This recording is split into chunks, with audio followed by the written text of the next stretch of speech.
Nacional.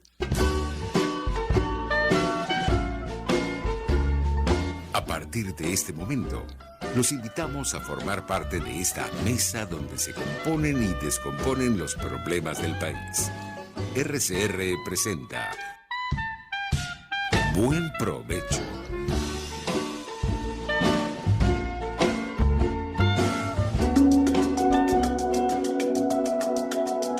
Monitor de Derechos Humanos, con el abogado penalista Fernando Fernández.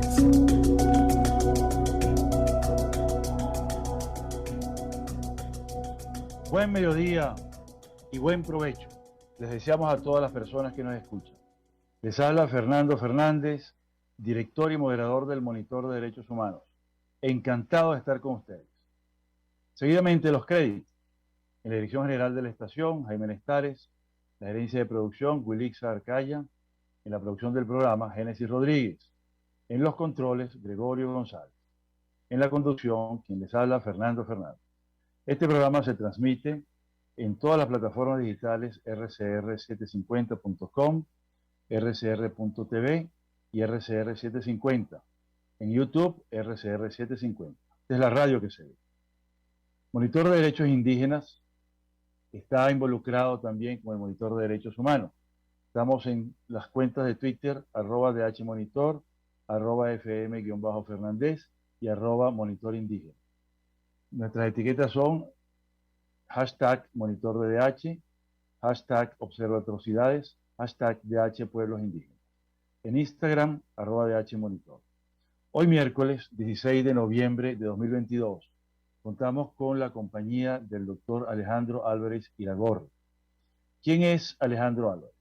Él es coordinador general de la organización Clima 21, Ambiente y Derechos Humanos, licenciado en Biología y doctor en Ciencias, mención Ecología, de la UCB, ambientalista y defensor de derechos humanos ambientales, defensor de derechos humanos ambientales, especialista en gestión social del ambiente, con énfasis en temas relacionados con el cambio climático y la biodiversidad.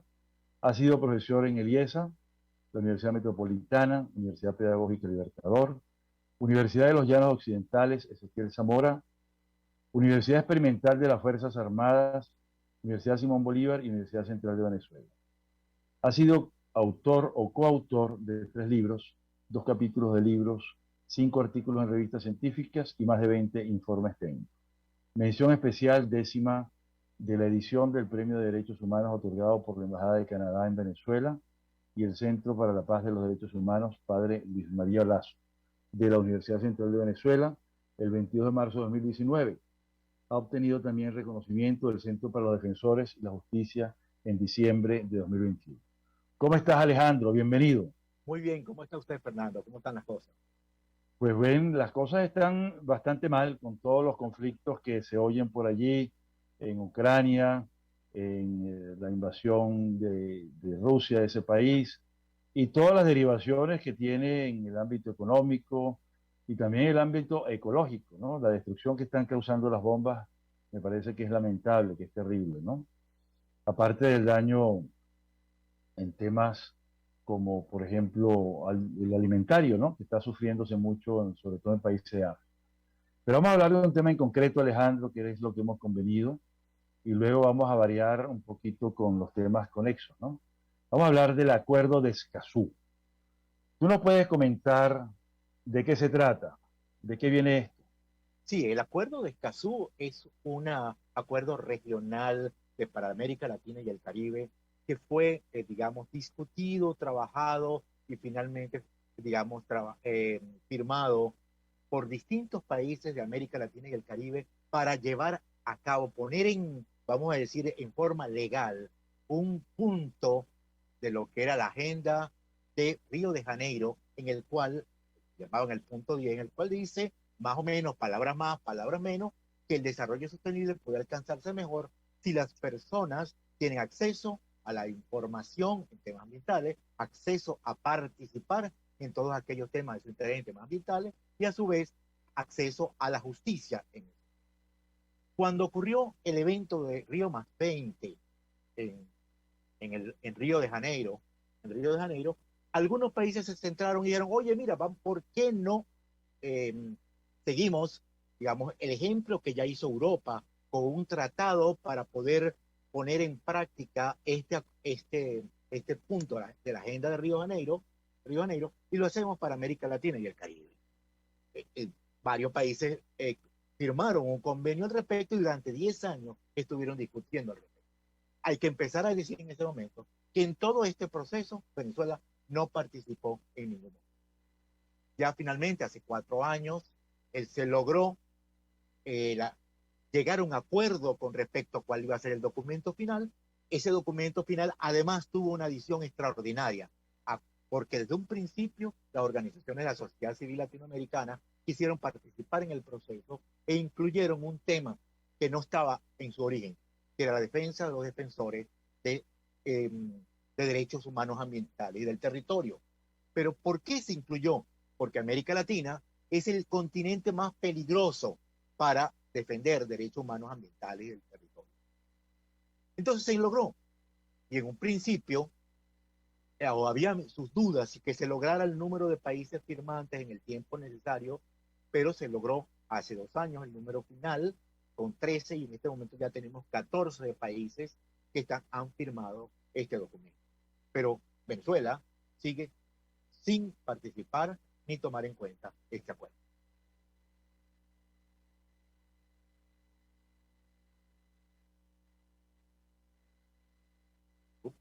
¿Aló? Correcto. Ajá, adelante. Entonces, en el tema particular de Escazú, los 3 temas originales son extraordinariamente importantes para Venezuela. El primer tema, el acceso al acceso a la información ambiental. Venezuela tiene una política de Estado de opacidad completa en temas ambientales. Por lo tanto, nosotros no tenemos información sobre prácticamente ningún tema ambiental en el país. Por ejemplo, no hay manera de saber cuál es la tasa de deforestación del país. No hay manera de saber cuál es en este momento, cuál es el estado de los embalses que producen agua para el país. No hay manera de saber cómo los niveles de contaminación están afectando a las personas que viven en las ciudades.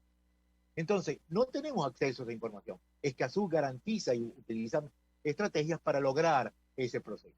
En el segundo tema, que es el tema de la participación, Escazú lo que propone es que en todos los temas donde los ciudadanos tengamos interés legítimo en participar, podamos hacerlo. Eso implica para los estados abrir procesos de participación que permita una participación, valga la redundancia, efectiva de todas las personas en cada uno de los temas. ¿Por qué nos interesa? Porque nos interesa desde los temas más sencillos, agua para nuestras casas. Debemos poder participar en este tipo de situaciones. ¿Por qué se está racionando y en qué forma se está racionando? Si ese racionamiento es real, es decir, que se basa en situaciones reales, o por lo contrario no lo es. Si es justo, es decir, hay una justicia ambiental en ese racionamiento.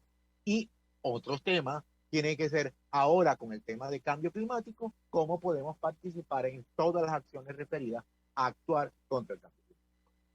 El tercer tema tiene que ver con el acceso a la justicia. Es decir, que podamos, frente a un conflicto que hay, podemos ir ante tribunales y ante tribunales podamos entonces,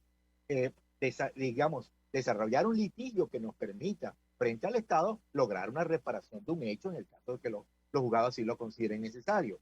Esto en Venezuela está negado del todo. En los casos que ha ocurrido en los últimos 5 años, en el cual algún grupo, organización o colectivo de personas han llevado a los tribunales algún tema ambiental, o no ha habido respuesta de ningún tipo, o se les ha negado del todo. El tema de la defensa de los derechos de los defensores de derechos humanos ambientales y territoriales para Venezuela es absolutamente necesario. Tenemos una situación en el país en el cual, aun cuando los defensores de derechos que viven en ciudades hasta ahora no han tenido problemas mayores, sí lo es en el caso de las comunidades indígenas, particularmente tanto en el sur de Venezuela como en el caso de la Sierra de Perijá.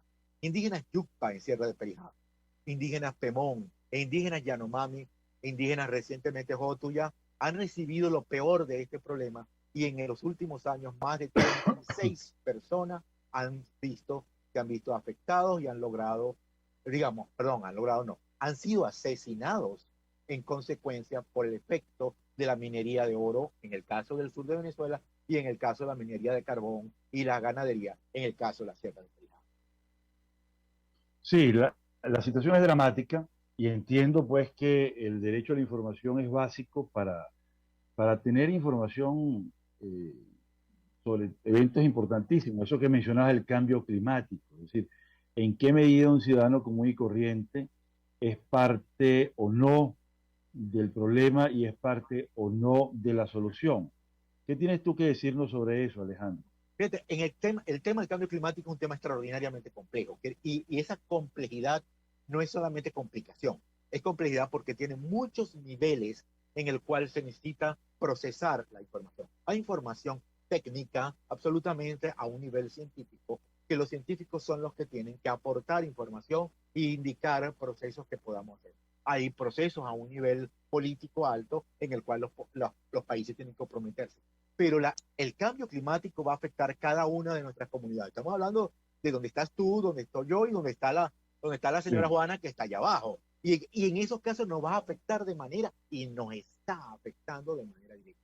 Durante este año ha habido miles de personas afectadas por la lluvia, miles, y ha habido hasta ahora decenas de muertos. Es decir, no es una cosa que va a ocurrir. En las lluvias son producto del cambio climático, como dice el gobierno. Es posible, pero aún no lo tenemos del todo. Pero vamos a participación. Nosotros debemos tener la posibilidad, como comunidades, de actuar en el nivel de nuestras comunidades para tomar decisiones con respecto a cómo se va a mitigar las situaciones de riesgo en nuestras comunidades y poder actuar. Igualmente con respecto a situaciones que el cambio climático van a afectar, como es disminución de la cantidad de agua o cualquier otra de las que pueden estar referidas al cambio climático en el caso de Venezuela. Sí, yo creo que eso que mencionas del tema del agua, por ejemplo, y las lluvias, es algo dramático. Yo estoy viendo ayer unas imágenes sobre lo que ha venido ocurriendo en Sudán del Sur y la pérdida de cosechas por lluvias torrenciales fuera de todo límite, ¿no? Y está vinculado al cambio climático. También en Pakistán, que parece que es algo dramático, donde ya la afectación no es a miles, sino a millones, ¿no? Pérdidas de cosechas, pérdidas de vidas, pérdidas de viviendas. Pero también algo dramático que se ha visto con el cambio climático es la invasión del mar en pequeñas aldeas, pequeñas viviendas, comunidades que quedan en la costa. ¿Cómo ves tú eso en el caso de Venezuela, En el caso Alejandro? de Venezuela, ya en los modelos climáticos nos indican que hay zonas de Venezuela que van a ser muy afectadas por el tema del crecimiento del nivel del mar. En particular, hay las zonas más críticas en este momento son el tema de la costa oriental del lago de Maracaibo, que ya por el hecho de que se ha extraído el petróleo debajo de su superficie, ese terreno se ha ido hundiendo. Se ha ido hundiendo. Y en este momento, ciudades como Lagunilla está a 2 metros por debajo del nivel del mar. No se han inundado porque hay un dique, pero además ahora se suma el tema del cambio climático. Es decir, ciudades que van a estar cada vez más abajo y tienen unos diques que en algún momento del conflicto estructural no van a poder soportar ese peso. Otras ciudades, en particularmente lo que es la zona del oriente del estado Falcón, principalmente todo lo que va, por un lado, por la vela de Coro y luego por todo el tema de lo que es Tucaca, Chiquiriviche, esos van a desaparecer en un plazo de 40, 50 años. Asimismo para Barlovento, en el cual van a haber problemas graves. Que hay un estudio hecho por una organización del propio gobierno, que es la Fundación de Ingeniería, el cual desaparecía un tercio de completo de Higuerote y todas sus estructuras turísticas, de apoyo, servicios públicos, en un plazo de unos 40, 50 años. Igualmente, para finales de este siglo, prácticamente un tercio del delta del Orinoco va a desaparecer. Es decir, eso para mucha gente pues, eso puede parecer muy lejano en el tiempo, pero ¿qué le vamos a dar a nuestros hijos, a nuestros nietos? Es decir, nosotros nos vamos a desentender de la vida en que ellos van a vivir. Nosotros no somos éticamente adecuados para atender desde ahora una emergencia que va a ocurrir, porque no va a ocurrir de manera como un switch que pasa, va a ir poco a poco. Vamos a dar un caso específico del Estado Falcón. En el Estado Falcón, desde hace más de 10 años, se está midiendo continuamente el hecho de que los pozos de agua en la zona norte del Estado Falcón se están salinizando. Es decir, cada vez son más salados hasta que llega un momento donde no sirven ni para el consumo humano ni para la agricultura. ¿De dónde viene esa sal? Viene del mar, porque no solamente en el momento del crecimiento del nivel del mar se observa en un aumento de su nivel, sino que por debajo de tierra se va incrustando lo que llaman los técnicos la cuña salina, es decir, va entrando a tierra el mar por debajo. Entonces se están salinizando, por lo tanto tierras que antes eran aprovechables agrícolas, desde el punto de vista agrícola ya no lo son. Quiere decir que el mar está avanzando, ¿no? Totalmente. Y eso es dramático, porque ¿cuántos miles de kilómetros de costas tiene Venezuela? Estamos hablando de un país costeño hacia el mar Caribe, y eso que tú decías, en la cuenca, delta del Orinoco, que es el estado del Tamacuro, y también esta zona del estado Zulia, ¿no? Hay una afectación grave, ¿no? Totalmente. Háblanos un poco de este efecto, además de todo lo que es la explotación petrolera en el lago de Maracaibo, que he visto también que hay una enorme contaminación producto de derrames, producto de esa explotación y del descuido que ha habido en los últimos 20 años quizás, no sé si exactamente 20 años, algo más o algo menos, tú me verás con mayor propiedad, de todo lo que es el mantenimiento y la restauración del ambiente por parte de la industria petrolera. Qué hay sobre eso? Fíjense que desde el año pasado, o sea, a final del año pasado, nosotros comenzamos un monitoreo de derrames petroleros y para poder empezar a hacer eso, hicimos un trabajo de tratar de revisar lo que había pasado en los años anteriores para tener una línea base de trabajo en ese sentido. Y un elemento que nos conseguimos al revisar eso es que descubrimos un momento histórico. En diciembre en diciembre de este año, ya adentro de poco tiempo, se va a tener un aniversario muy particular, que es los 100 años del reventón del Pozo Barroso. Ese momento es el momento en que se inicia la industria petrolera en gran escala en Venezuela. Antes había habido algún petróleo extraído en el propio cuenca del lago Maracaibo, en la zona también de Cabima, y algún poquito en la zona del Táchira, en lo que es la Petrolia, que se llamó esa zona ahí. Se había extraído Sí. unas cantidades muy pequeñas. Pero en ese momento, cuando ocurre el reventón del Barroso, durante 9 días, el pozo está derramando cantidades muy grandes de petróleo, que se calculan más de 900.000 barriles de petróleo que estuvieron derramándose en ese momento. Ese es el inicio, además, del momento de contaminación. Hay un momento histórico que es un corte completo ahí. ¿Qué pasó? ¿Cuándo fue, perdón, puedes precisar eso? ¿Fue hace Sí, 100 años que hubo ese es derrame o es exactamente, ahora? ¿O es ahora? va a cumplir en diciembre, va a cumplir exactamente 100 años Pero del derrame o del del derrame, inicio. del reventón del Barroso. O sea, y el reventón del Barroso, cuando descubren el petróleo en gran escala y entran la cantidad de empresas petroleras del lago de Maracaibo, se considera que es el inicio de la industria petrolera venezolana. Es decir, las dos cosas van Ok. en común. En poco tiempo, los pobladores de Cabimas, que era una población extraordinariamente pequeña, por un lado de gente ganadera, agricultora y de pescadores, comienzan a decir y a quejarse un momento, ya el agua del lago, que era potable, es decir, se podía utilizar para tomar y para uso, para tomar los animales y para agricultura, ya deja de serlo. En muy poco tiempo, en muy poco tiempo, en muy poco tiempo ya el lago está totalmente contaminado. A partir de esos 100 de ese De evento hace esos, 100 años. ya en el año 35 ya hay reportes que están ocurriendo y el gobierno todavía de Juan Vicente Gómez toma las primeras medidas, no muy efectivas, pero empieza a tomar las primeras medidas para evitar. Pero no es hasta los años 80 del siglo pasado donde se toman medidas realmente importantes al crearse el Plan Nacional de Contingencia contra Petróleo, que fue, digamos, un avance con respecto a los pequeños planes de contingencia que habían ocurrido previos.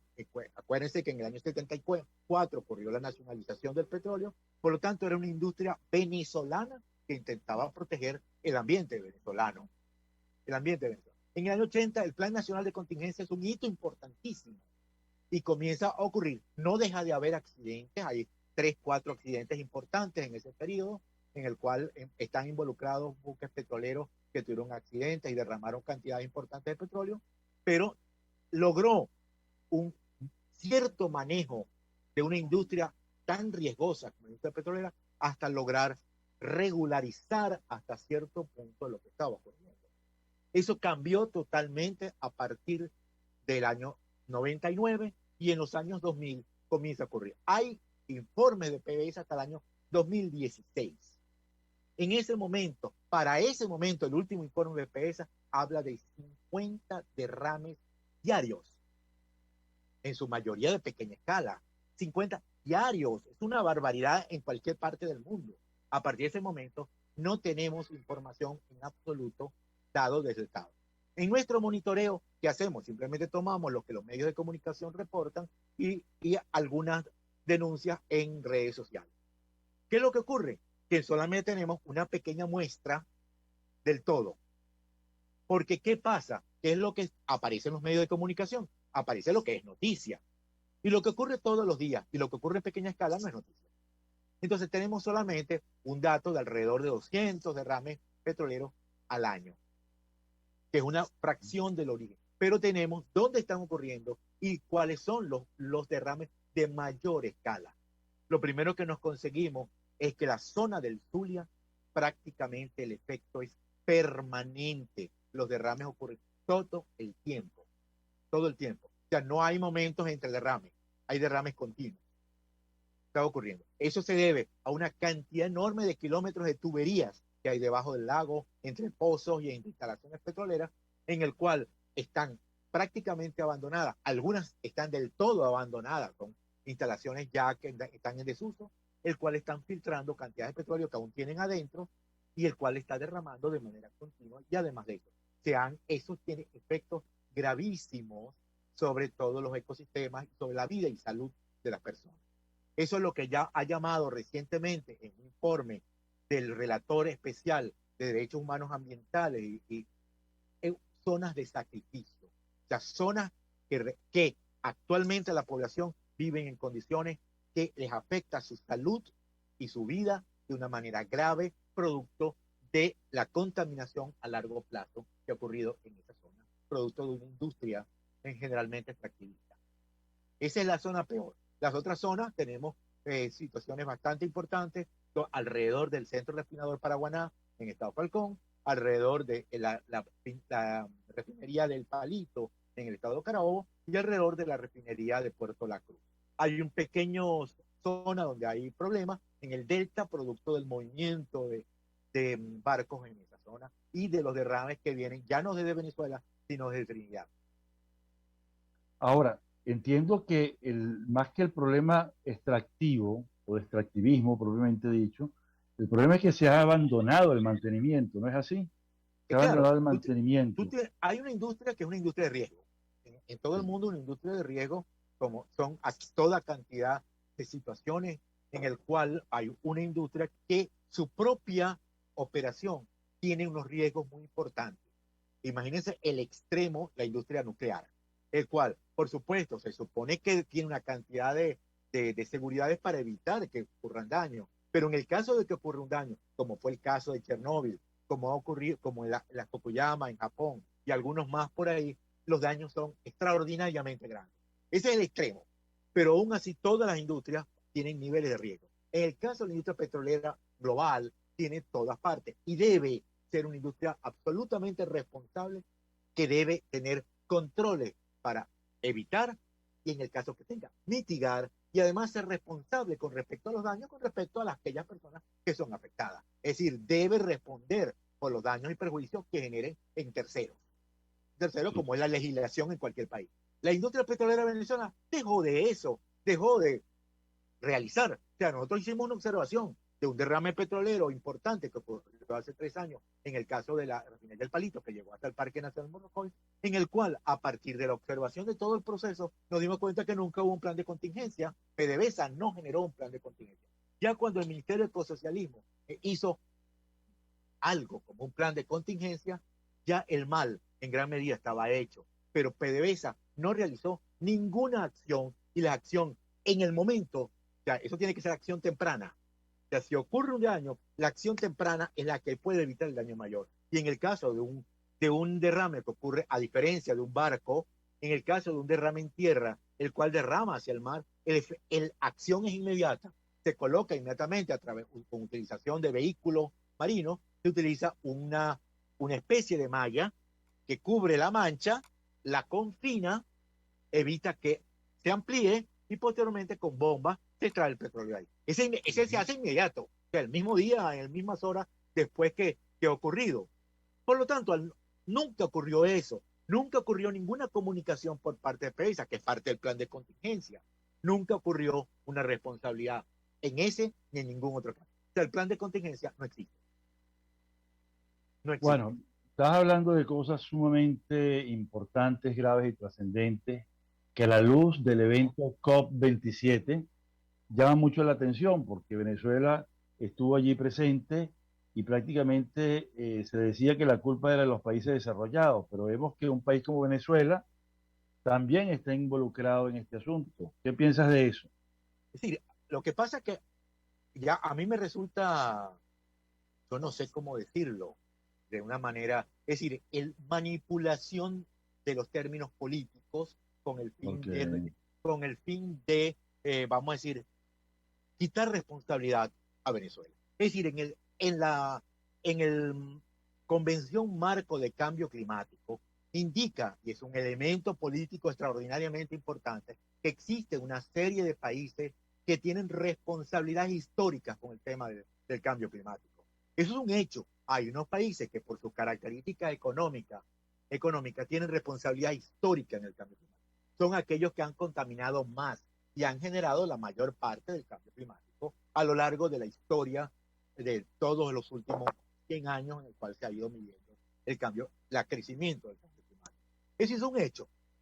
Eso no tiene ninguna consideración. Es decir, pedirle a los países, en particular a los Estados Unidos, que es el mayor, hasta hace poco, el mayor productor, e históricamente, en el volumen histórico, el mayor, decirle, oye señor, ustedes tienen que hacerse responsables y tienen que financiar procesos para que los países menos desarrollados puedan ayudar. Eso es un tema. Ahora, cada país, y aquí lo veo desde el marco de derechos humanos, es una obligación de cada Estado defender los derechos de sus pobladores, de sus ciudadanos, y debe hacerlo según el marco de derechos humanos hasta el máximo de sus recursos posibles. Y hay un elemento adicional. Si los recursos disponibles en un Estado, para Estados bastante pobres en términos económicos, no tienen más, debe pedir asistencia internacional.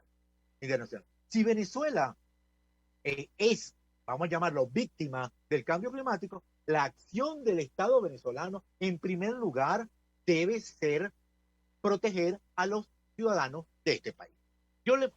Permítame esto, yo se le enseño en este librito rojo, de esos que vendían por ahí en las calles, es un librito de esos de leyes, que tiene una ley que se llama la Ley de Gestión Integral de Riesgos Socionaturales y Tecnológicos. Esa ley fue aprobada y colocada en Gaceta en 9 de enero de 2009. En el último espacio de esa ley dice que en un plazo de un año debe estar las orientaciones básicas para el Plan Nacional de Adaptación al Cambio Climático. No hay ni orientaciones ni adaptación al cambio climático. Es decir, eso es lo que el gobierno debería haber hecho. No culpar a otros países de lo que nosotros no hicimos. Vemos este año que culpar al cambio climático de los daños producidos por las lluvias no producen desastres. Las lluvias producen unas condiciones en el cual, si hay vulnerabilidades muy importantes en las comunidades, y eso lo han dicho una cantidad importante de especialistas, producen los desastres. Sí. Pero no es la lluvia la que produce el desastre. Y aquí comencé un informe que estamos trabajando ahorita haciendo una comparación. Prácticamente simultáneo en el tiempo ocurrieron 2 eventos digamos, meteorológicos extremos en nuestro hemisferio. Ocurrió que un huracán categoría 4 llegó a las costas de Florida, produciendo lo que llama un huracán 4, se llama huracán mayor, con vientos por encima de los 150 kilómetros por hora, y tuvo un efecto catastrófico sobre las comunidades. En días similares ocurrió la tragedia aquí de las Tejerías, pero fue un episodio de lluvia que tuvo Fue impulsado, sí, por 3 años de lluvia continua, sí, pero fue unas horas de lluvia. No estamos hablando de un huracán mayor. El número de muertos, que es uno de los, digamos, de los indicadores. Indicadores, correcto, indicadores más importantes de desastre, fue similar.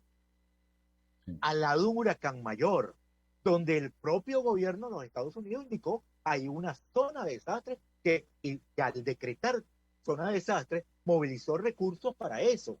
Claro. Recursos federales. Y en Venezuela también ocurrieron. Si uno ve la historia en los últimos años, toda la zona de la costa completa, de la sierra litoral, a lo largo de la costa, desde todo lo que es Caracas, el estado Aragua, Carabobo y hacia adelante, es una zona donde ha habido daño continuo año a año. Es decir, donde ya se conocía la zona de riesgo y había que actuar para evitarlo. Cuando vemos además los mapas satelitales de las tejerías, uno ve que ese daño, como se dice en términos populares, estaba cantado. Así es decir, estaba cantado. Esas nunca debieron ocurrir. Exacto. Esa población que estaba ocurriendo en la zona donde hubo la mayor destrucción. Así ¿Por es. qué? ¿Por qué? Porque es la zona de desplayamiento del río y se ve claramente. Que eso es culpa, como lo dijo el ministro de Planificación, del poblamiento durante la colonia. Wow, y los gobiernos en el medio de 200 años para acá, ¿qué hicieron? Así es, no corrigieron nada. No corrigieron nada, correcto. Alejandro, mira, tenemos un tema con el tiempo, un recurso no renovable. Vamos a un pequeño anuncio, luego regresamos, pero quiero dejar en el ambiente cuál ha sido el papel de la desaparición del Ministerio del Ambiente en todo este asunto. ¿Hace falta, no hace falta? ¿O toda la responsabilidad de PDVSA en materia de los derrames? Segundo tema, entrar en el arco minero, aunque sea brevemente, y por qué es importante Escazú para conocer todas estas cosas que tú nos estás diciendo. Entonces interrumpimos unos minutos y ya regresamos. Muchas gracias. Seguimos con Alejandro Alves. Escuchas Buen Provecho por RCR 750, la radio que se ve.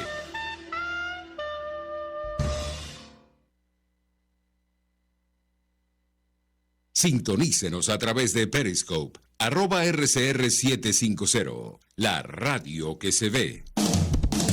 RCR 750 AM, porque lo bueno une.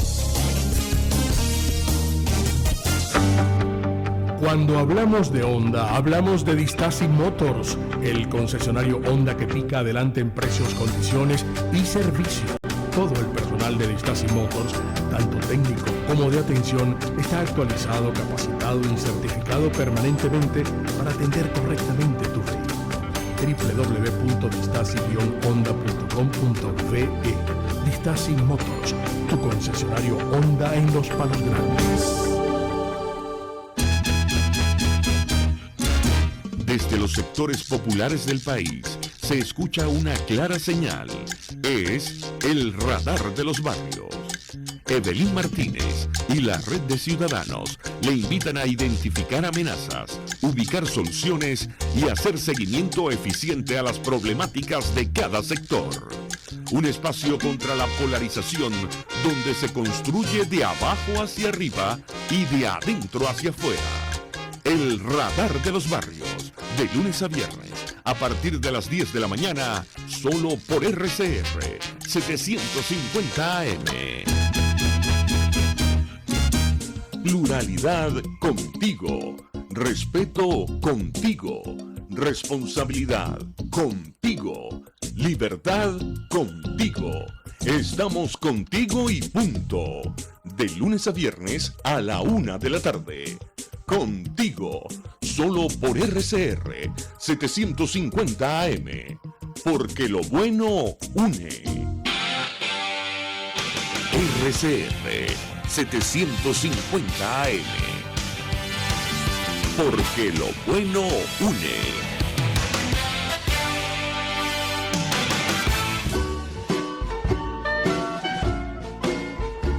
Análisis, opinión, entretenimiento y mucho más. Escuchas Buen Provecho por RCR 750, la radio que se ve.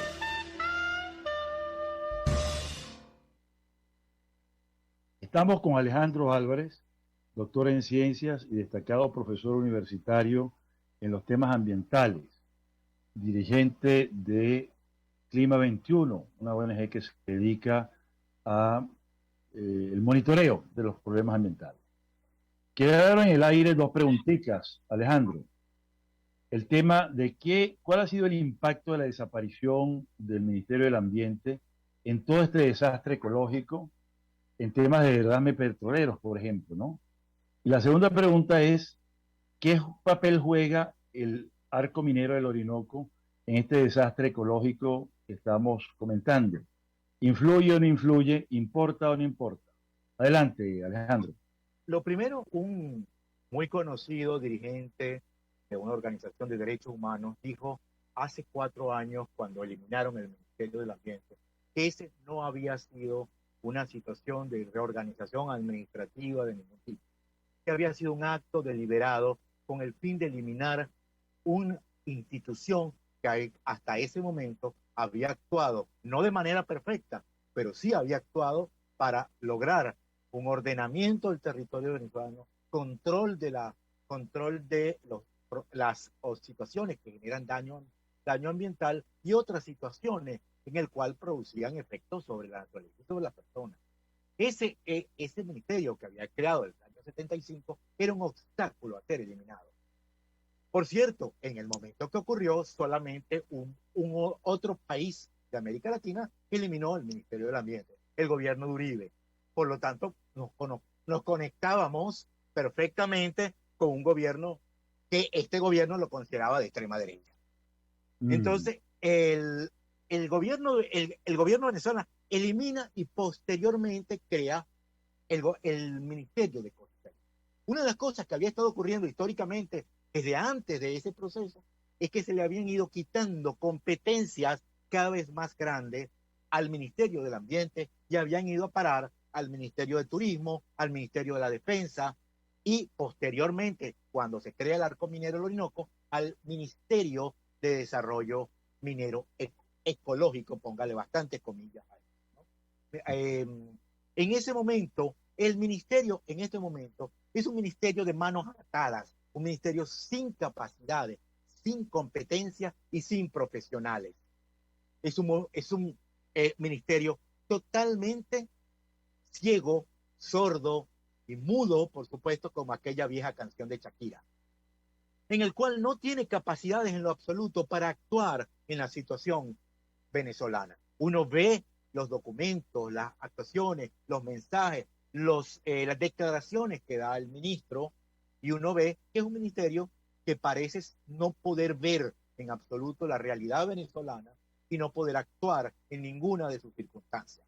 Por lo tanto, era una necesidad colocar ahí sencillamente una escenografía institucional de tal manera que diera la impresión ante el mundo y los organismos internacionales que en Venezuela sí seguía la tradición que había tenido durante más de 20 años de protección ambiental, siendo uno de los países que tenía un extraordinario elemento al haber creado el primero de la región a haber creado un Ministerio de Ambiente, el primero a haber creado una ley orgánica del ambiente, el que mayor cantidad de áreas protegidas tenía en toda la región. Entonces, tenía un elemento, además de eso, tenía extraordinario éxito, por ejemplo, en el Plan Nacional de Contingencia contra el derrame petrolero, en el cual el Ministerio de Ambiente había tenido un rol muy importante de coordinación. Es decir, tenía un muy buenos éxitos, a pesar de que no era del todo totalmente perfecto, vamos a llamarlo, si es que algo puede ser perfecto. Alejandro, recuerdo también en ese recuento estupendo que estás haciendo, que además de la Ley Orgánica del Ambiente vino la Ley Penal del Ambiente y Correcto. las normas técnicas. Sí. Las normas técnicas, que creo que eran de una enorme importancia. Correcto. Por su precisión, ¿verdad? Es que era necesaria. La Ley Penal del Ambiente, como ley que es sancionatoria para los delitos ambientales, un elemento particular es cuando uno veía la Ley Orgánica del Ambiente y la Ley Penal que lo complementa, uno veía, ajá, ¿y cómo llevo los temas de la Ley Orgánica del Ambiente, que como característica ley orgánica tiene una amplitud de temas, a casos particulares? Para eso la propia ley genera la importancia de crear las normas técnicas, y además las normas técnicas fueron creadas de forma participativa. en el cual las industrias, los gobiernos y otras personas interesadas participaron en ese tema de las normas técnicas.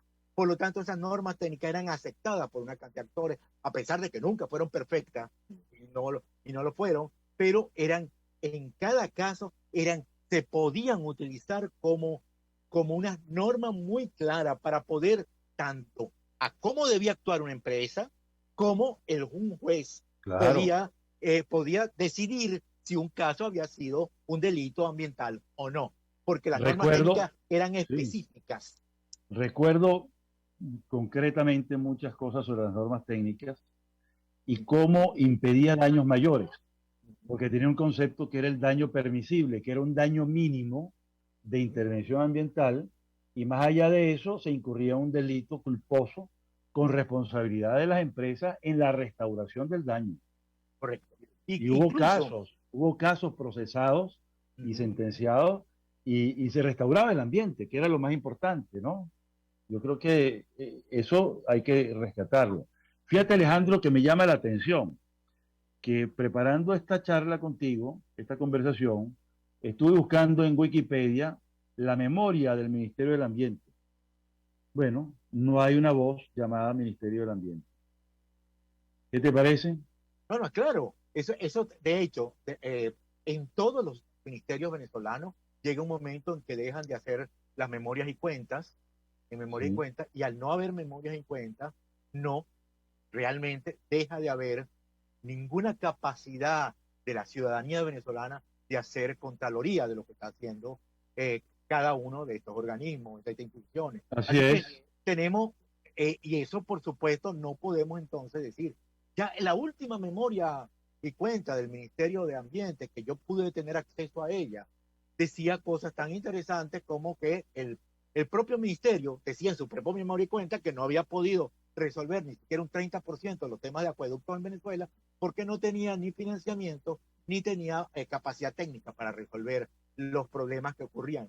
Entonces, si el propio ministerio lo dice, uno tiene que, digamos, que preguntarle al jefe del Ejecutivo Nacional qué pasa cuando se asignan los presupuestos, no se asignan presupuestos a ese tipo de situaciones que nos afectan de una manera tan grande a todos, ¿no? Es decir, es una situación muy grave que en este momento la desinformación nos está afectando, y fíjense que estamos continuamente haciendo referencia a Escazú, o sea, el derecho de acceso a información. No tenemos idea de qué está pasando. En este momento, recientemente, el ministro de Ecosocialismo habló de que el ministerio estaba dando los permisos, era actuando de manera muy diligente en la colocación de los permisos de minería en el arco minero, que es este tema que también me pidió. Y la pregunta es, para poder dar el permiso según la Constitución y las normas técnicas correspondientes, tiene que haber un estudio de impacto ambiental. La pregunta, el estudio de impacto ambiental es mandatorio. O sea, no es algo que se puede en algunos casos poner y en otros casos no. De hecho, la Constitución no se dice ambiental, sino sociocultural también. Entonces, en elemento particular, señor ministro, muy bien, me parece muy bien que esté trabajando tanto. ¿Me puede decir dónde puedo consultar esos estudios de impacto ambiental? Que son documentos públicos. Sí, deberían ser. Son de interés público. Porque si va a haber un efecto de una industria, de una empresa en una parte, y puede afectar a la población en algún momento, las personas interesadas que van a ser afectadas deberían tener capacidad de poder decir, oye, mira, esto que dice aquí no se está cumpliendo en este estudio. Correcto. Pero en este momento ignoramos si eso que dice el ministro es de alguna manera correcto o no. Sencillamente tendríamos que asumir que dice la verdad. Así es. Yo creo que es muy importante lo que estamos diciendo, ¿verdad? Y creo que eso apunta a la idea de tener más trabajo en este programa Monitor de Derechos Humanos sobre el asunto ambiental, ¿no? Pero yo te quería llamar la atención sobre el tema de que en Wikipedia aparece todo. Todos los ministerios actuales están documentados en Wikipedia, pero el Ministerio del Ambiente no existe. Es como si se hubiera borrado el mapa y hubiéramos entrado, es una nueva era, pues, ¿no?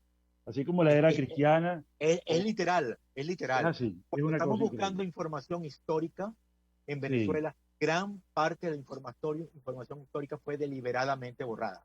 borrada, borrada, sepultada. Ahora bien, ¿cómo impacta el arco minero en toda esta situación? Ya hablaste de que no existen estudios de impacto socioambiental como manda la Constitución. Eso se hizo con el arco minero, por ejemplo. Fíjate, un primer tema que yo quiero comentar aquí es un problema con la definición de arco minero. Los Orinoco. La definición de arco minero los Orinoco es un espacio delimitado en su decreto de creación que ocupa un área como es un arco, literal, al norte, digamos, del estado Bolívar, no llegando ni al estado Amazonas ni al estado Delta.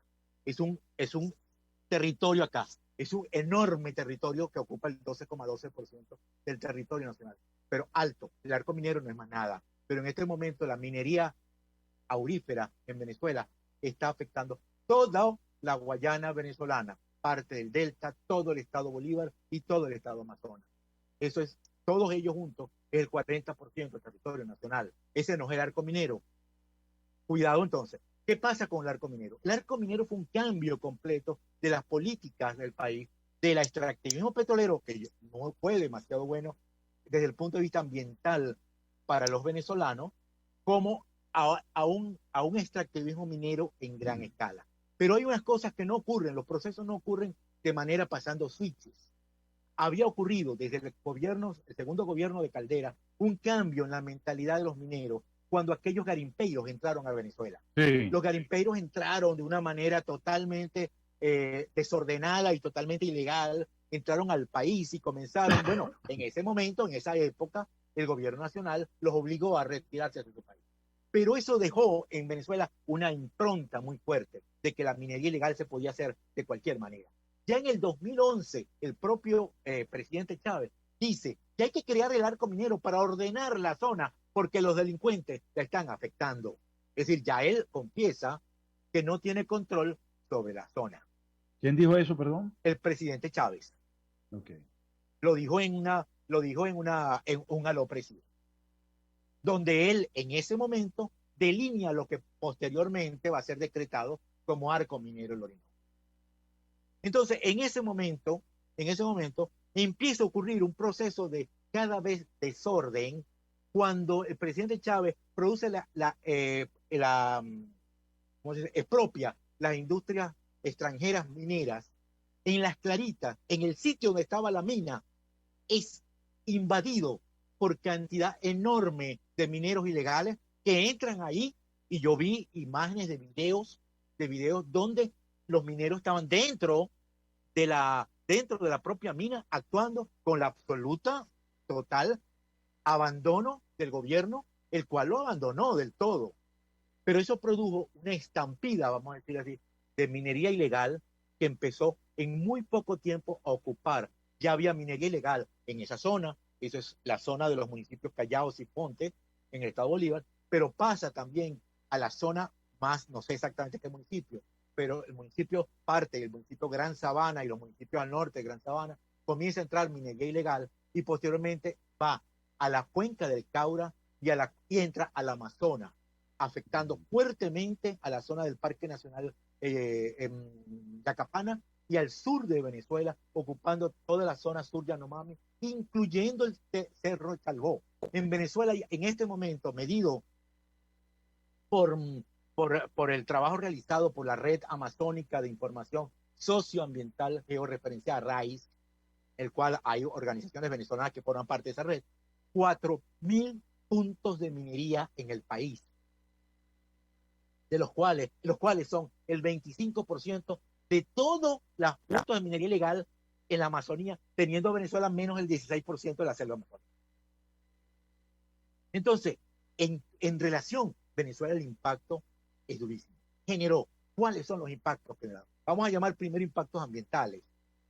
Los impactos ambientales están, en primer lugar, en el tema de deforestación. A pesar de que la deforestación que produce el daño de estos sitios no es tan grande como ocurre en el caso de Brasil, Venezuela tiene la tasa de deforestación de bosque natural, aquel bosque que no había sido tocado antes, más alto de la región amazónica. es la velocidad de percepción.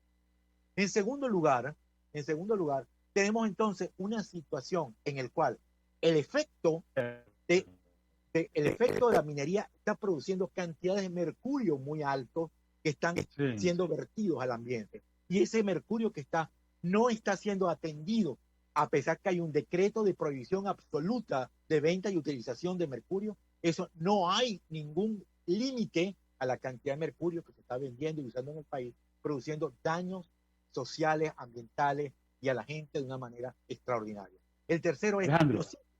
Alejandro, estamos terminando ya. Nos quedan 2 minutos. Correcto. Por favor, cierra este tema. Es decir, aquí entonces, el tema particular, para ir cerrando en esto, es que Escazú es un instrumento.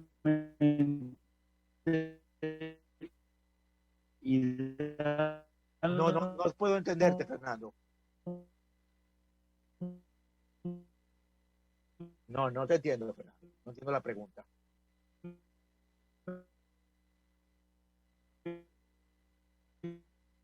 Ok, perfecto. Entonces, Escazú, aunque no es la solución total, es un instrumento extraordinariamente importante que nos puede permitir a los venezolanos ayudar.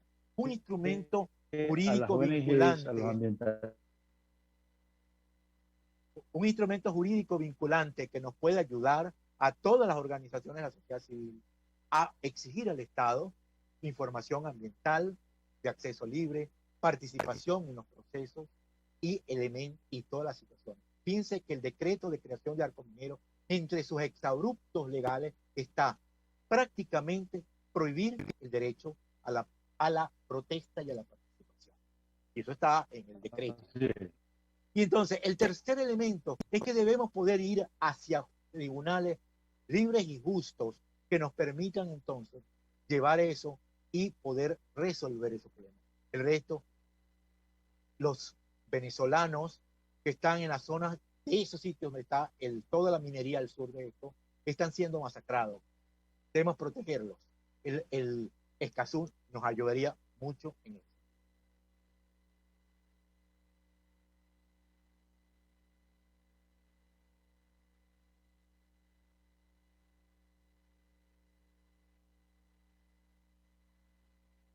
Ajá, aló. Sí, te oigo. Nos tenemos que despedir, Alejandro.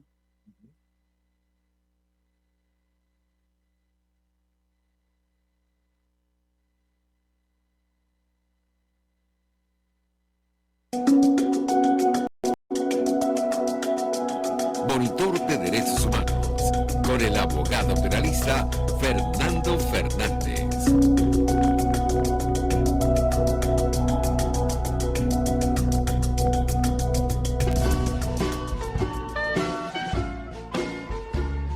RCR presentó Buen Provecho. Síganos en Twitter como @RCR750. La radio que se ve. RCR presentó Buen Provecho, una producción nacional independiente con certificado número 22.388 para dar cumplimiento al artículo 14 de la Ley de Responsabilidad Social. RCR 750 AM, porque lo bueno une.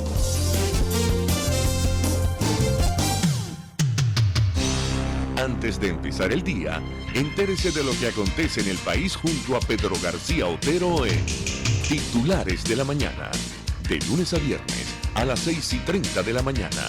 Acompáñelo y empiece su día bien informado. Titulares de la Mañana con Pedro García Otero, solo por RCR 750 AM, porque lo bueno une.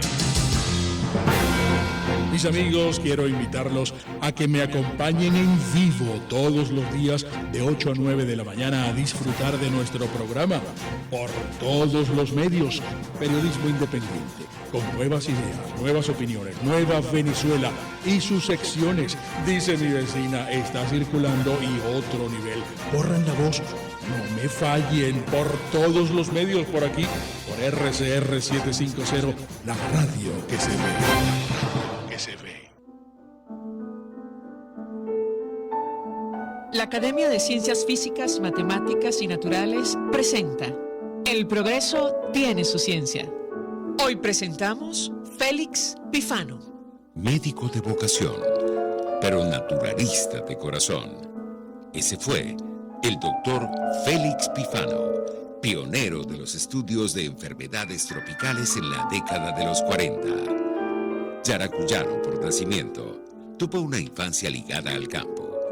Quiso ser biólogo, pero como la biología no existía como carrera universitaria en el país, decidió estudiar medicina en la Universidad Central de Venezuela. Con su visión de naturalista, describió sistemáticamente el paisaje donde se desarrollaban las enfermedades tropicales como el mal de Chagas, la leishmaniasis y el paludismo.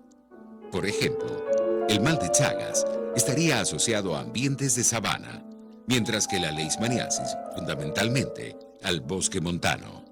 Así, dio origen a la medicina geográfica en Venezuela, una disciplina novedosa en aquel entonces.